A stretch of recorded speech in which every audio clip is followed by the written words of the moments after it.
Good evening and welcome to Pakistan Today from our Islamabad studio. I'm Chris Taylor. Iran says it remains committed to both diplomacy and national defense, rejecting any choice between war and negotiations. Foreign Ministry spokesman Esmail Bakaye said Tehran will continue protecting its national interests through dialogue while defending its sovereignty. He stated that the 14-clause Memorandum of Understanding with the United States is clear and leaves no justification for any violation. Bakaye also warned that Iran will not allow the Strait of Hormuz to be used to threaten its security and urged the International Atomic Energy Agency to condemn recent U.S. strikes on the under-construction Darkhaven nuclear power plant. Iranian President Masoud Pezeshkian says Tehran has not violated any of the 14 clauses of the Islamabad Memorandum of Understanding signed with the United States. Speaking to Iranian media, he said Iran remains committed to the agreement despite continuing regional tensions. Pezeshkian added that Iran is still in a state of war, making it impossible to govern under normal conditions. Meanwhile, the Islamic Revolutionary Guard Corps says its ground forces remain at the highest level of operational readiness, with troops fully equipped to respond immediately to any U.S. infiltration into Iranian territory, stressing that constant military vigilance is essential to national security.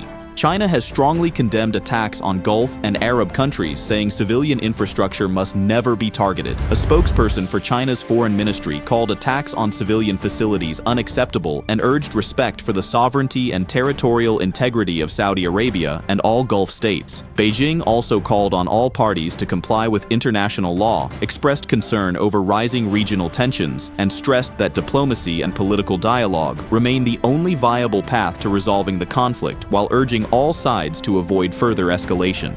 Andy Burnham has officially become the United Kingdom's new Prime Minister after being invited by King Charles III to form a government at Buckingham Palace. The appointment follows the formal resignation of Sir Keir Starmer, who met the King earlier before stepping down as Prime Minister. In his farewell remarks, Starmer said it had been the privilege of his life to serve Britain, thanked the public for their support, and said his work was done. He also wished Andy Burnham every success and pledged his full support as the new Prime Minister begins his tenure. In diplomatic developments, Canadian Foreign Minister Anita Anand visited Pakistan and held delegation-level talks with Deputy Prime Minister and Foreign Minister Ishaq Dar in Islamabad. Welcoming the visit, Dar said Pakistan and Canada have significant potential to strengthen bilateral relations through active diplomacy. Anita Anand thanked Pakistan for its warm hospitality and reaffirmed Canada's commitment to expanding cooperation.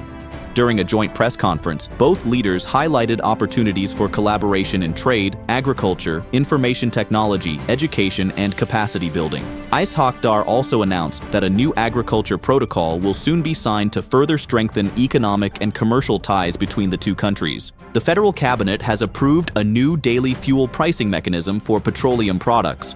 Under the revised system, the Oil and Gas Regulatory Authority will announce the ex-depot prices of petrol and high-speed diesel every working day using the rolling average of the previous 7 business days' global oil prices.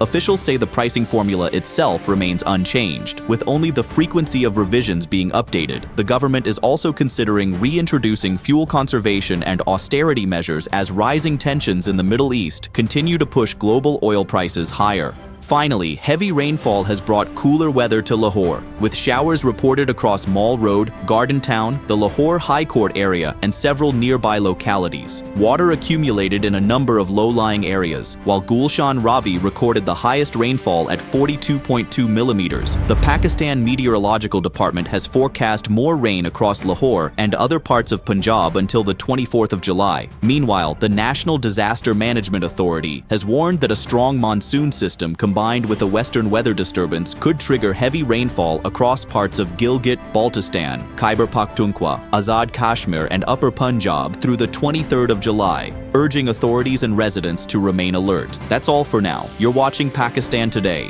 I'm Chris Taylor.